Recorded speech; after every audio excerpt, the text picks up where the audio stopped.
কে যে এর নাম রেখেছিল ঢ্যাঁড়স, একেবারে পাক্কা নাম। এত বড় হয়ে গেছে তবু এর লাল পড়ে, বড্ড স্লিপ খায়। তবে এই ল্যাদোসকে দিয়েই এমন জিনিস বানাবো, ভাত রুটি পরোটা সবের সঙ্গে সুপার যায়। তাহলে প্রথমেই ধুয়ে ছোট ছোট করে কেটে ফেলুন।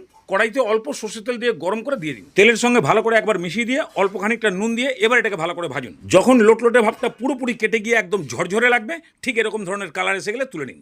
এবার ওই কড়াইতেই আরও একটু তেল গরম করে সামান্য একটু জিরে ফোড়ন দিয়ে 7-8টা রসুনকে একদম কুচি করে দিয়ে দিন। এবার এটাকে একটু কড়া করে ভেজে নিয়ে তারপরে এক মুঠ খানিক পেঁয়াজ কুচি দিয়ে সঙ্গে খানিকটা কাঁচা লঙ্কা কুচি দিয়ে পেঁয়াজটাকে নরম হয়ে যাওয়া পর্যন্ত ভাজুন।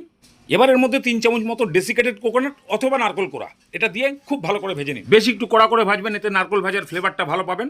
এই সময় দিয়ে দেবেন 2টো মিডিয়াম সাইজের টমেটো কুচি, তার উপরে পরিমাণ মতো নুন, হলুদ আর কাশ্মীরি লঙ্কার গুঁড়ো, সামান্য একটু জল দিয়ে এটাকে ভালো করে কষিয়ে টমেটোটাকে গলিয়ে ফেলুন। ঠিক এরকম মশলাটা যখন তেল তেলে টাইপের দেখতে হবে, ঠিক এই সময় গ্যাসের ফ্লেমটাকে লো করে দিয়ে 3টে ডিম ফাটিয়ে ভকাভক দিয়ে দিন।